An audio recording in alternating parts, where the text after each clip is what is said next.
मध्य प्रदेश के इंदौर से एक हैरान कर देने वाला मामला सामने आया है। शहर के एक किसान ने 1,50,000 रुपए के हिसाब से करीब 4.5 लाख रुपए में 3 दुल्हन खरीदी। वैसे तो दलाल उनके 2-2 लाख रुपए मांग रहा था, लेकिन काफी मोल भाव के बाद 4.5 लाख रुपए में बात पक्की हुई।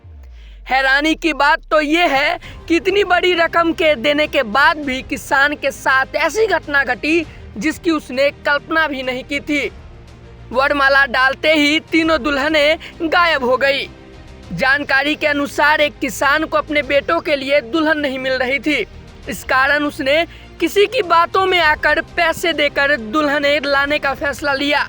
उसके साथ उसका साधु भाई भी हो गया, क्योंकि उसके भी एक बेटे की शादी नहीं हो रही थी। इस प्रकार किसान और उसके साधु ने मिलकर 3 दुल्हनों का सौदा करीब 4.5 लाख रुपए में किया। दलाल तीनों दुल्हन लेकर आया, फिर गले में वरमाला डालते ही वे गायब हो गई। ये मामला इंदौर जिले के सांवेर तहसील के गांव पंचोला का है। किसान से दलाल ने एक लड़की के 1.5 लाख रुपए लिए।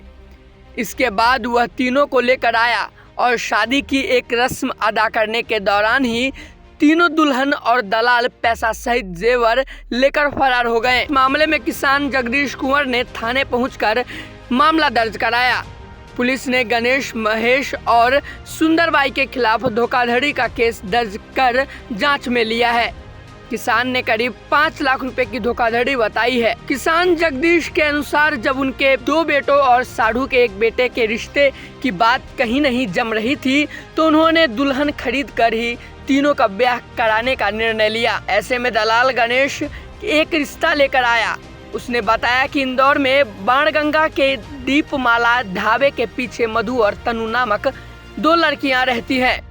गरीब होने के कारण इनका भी रिश्ता जम नहीं रहा है, लेकिन उस परिवार को कुछ पैसा देना पड़ेगा।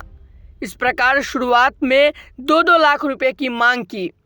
इसके बाद 1.5 लाख रुपए में सौदा तय हुआ। किसान के बेटे लखन की शादी मधु और प्रहलाद की तनु के साथ व साधु के बेटे जितेंद्र की शादी रेखा के साथ तय हुई। इसके बाद जब शादी की पहली रस्म अदा की जाने लगी, तभी दुल्हन सहित दलाल आदि पीछे के रास्ते से फरार हो गए। पहले तो किसान ने इस मामले की किसी को जानकारी नहीं दी, खुद ही अपने स्तर पर दलाल और दुल्हनों को खोजते रहे। लेकिन जब 6 माह बाद भी कोई सुराग हाथ नहीं लगा, तो उन्होंने थक हार कर गुरुवार को मामला दर्ज कराया है।